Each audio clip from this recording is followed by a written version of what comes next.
नमस्कार प्रेक्षक, C news Pune वृत्तदर्शन मध्ये आपले स्वागत. देशाचे उपराष्ट्रपती CP राधाकृष्णन यांनी काल उरळी येथील गांधींनी स्थापन केलेल्या निसर्गोपचार आश्रमात 81व्या वर्धापन दिनानिमित्त भेट दिली. यावेळेला त्यांनी योग, आयुर्वेद आणि निसर्गोपचार यामुळेच देशामध्ये महात्मा गांधींनी त्याची सुरुवात केली आणि आज जगामध्ये निसर्गोपचार आणि गांधीजी हे नाव त्याच्यामुळे जोडलं गेलेलं आहे.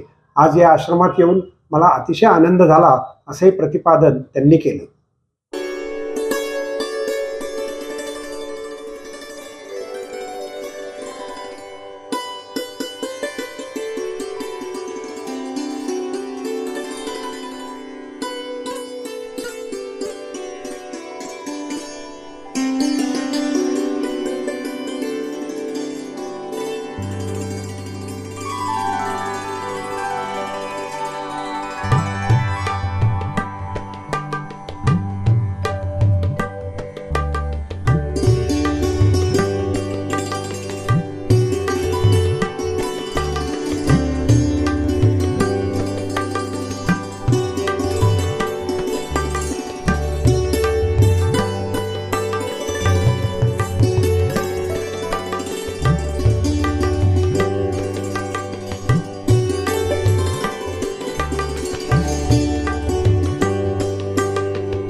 अहो उठा ना, ऑफिसला नाही का जायचं?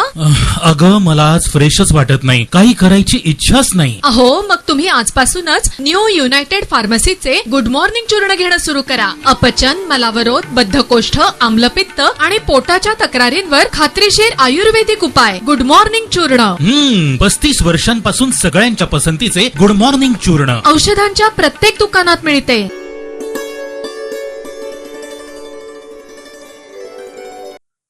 पैलवान हर्षवर्धन सदगीर यांनी महाराष्ट्र केसरी कुस्ती जिंकली. त्यानिमित्ताने आज पुण्यात त्यांनी पुणे श्रमिक पत्रकार संघ आणि दगडूशेठ हलवाई येथे भेट दिली. पत्रकार श्रमिक संघामध्ये त्यांच्याशी केलेली ही बातचीत. खराब काळ होता, जो मी त्याच्यातून गेलो त्याच्यानंतर माझं ऑपरेशन झालं. असे 2-3 वर्ष गेलं. 2023 परत त्याच्यात पण माझा पाहिजे तसं जो माझा परफॉर्मन्स पाहिजे होता तो आला नाही. तरी पण खचलो नाही. नंतरच्या काळात परत एकदा कुस्तीत म्हणजे माझा जो परफॉर्मन्स होता तो परत खालच्या लेवलला करला होता. टेन्शन मध्ये असताना तर खूप टिकावत झाली होती की जवळपास आता काय राहिलं नाही. मागे पुढे पण राहिले की आता नाही होऊ शकत तुझ्याकडून. 4-5 वर्षाचा काळ केला आहे महाराष्ट्र केसरी. पण मला ते खंत होतं की एकदा तरी आता जिंकून दाखवायचं. गुरुवारी साहेबांचे आशीर्वाद माझ्या पाठीशी पहिल्यापासून आहे, आता पण होते. त्याच्या आशीर्वादानुसार मी मेहनत कायम करत राहिलो एक गोष्ट, आणि ती मेहनत तेवढी करता तेवढी करतोय.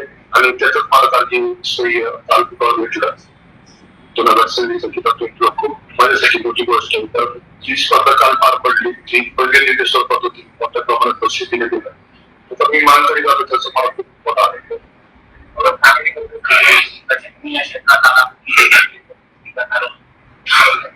नक्कीच कुस्ती क्षेत्रात जेव्हा मी आलो तेव्हा म्हणजे माझ्या घरात कोणी कुस्ती करत नव्हतं. आजोबा करायची पण त्यांची कधी कुस्ती बघितली म्हणजे मी त्यावेळेस माहित काही. तर आजोबाची छोटी कुस्ती होती, लहान तिथल्या तिथं खेळायची. मामा वगैरे माझ्या आईचे आजोबा दोन्ही आजोबांचीच मध्ये मला पहिला अभ्यास समजतात. मी त्यावेळेस वडिलांचं काही नव्हतं आणि तब्येत थोडीशी लहान असताना थोडी तब्येत जास्त होती. तर आजोबा ज्याला कुस्ती झाला अशा प्रकारे मी कुस्तीत उतरलो. गावात छोटे मोठे मुलं खेळायचे त्यांच्या मार्फत मी खेळायला. पण एक वडिलांनी पण बघितली बॅटिंग करू शकतो तर त्यांनी ठरवलं कुठेतरी गेला बघून म्हणून तिथं बलकुडे बॅच आहेत मला एक 5-7 वर्षाची, तर थोडं मला काहीतरी गोष्टीचं समजायला लागलं. तर पुढचं काय म्हणून माझे जे मित्र माझ्या सोबत होते त्यावेळेसपासून अजून पण तेच मित्र माझ्या सोबत एक मिस्टर, त्यांनी मला एक काहीतरी मार्ग दाखवतो प्रयत्न केला आणि एकच पर्याय सांगितलं की तुला जर कुस्तीत काहीतरी करायचं तर तुला एकच महानागत पर्याय काकासाहेब पवार असतील त्यांच्याच ताब्यात जावं लागेल, त्याच्याशिवाय तुला दुसरा पर्याय नाही. मान्य केला त्यांचा. आणि कारण जरूर तर कुस्तीला कोणी मला पाठवलं देणार होतो. अजून त्याचं वय झालेलं आहे, वडिलांना आई वडिलांना कुस्ती कळत नाही, भावाला कुस्ती कळत होती, सपोर्टला मित्र ते अजून पण आहेत. त्यांचं ऐकलं काल मी 2016-17 काकासाहेबांकडे आणि एक निष्ठ काय ते जसं म्हणते तसंच करत राहिलो आणि मला 2017 पासूनच माझा रिझल्ट भेटायला लागला. 2017 आल्यानंतरच मी पहिले 6 महिन्यात सोडलं पद्धती वय त्यावेळेस एकूणच तशी प्रॅक्टिस करून जानेवारी नंतर केली 2018 19च्या आणि 2020च्या जानेवारी स्पर्धा बालवाडी पार पाडली.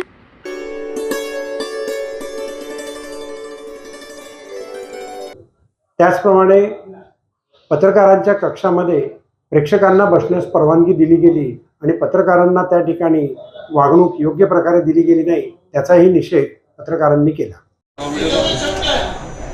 नागरिकांसाठी जर आणलं असेल तर मग जी जागा तुम्हाला सीट वाटत मग त्याच्यात ज्या ॲम्ब्युलन्स नंबरची एजन्सी जागा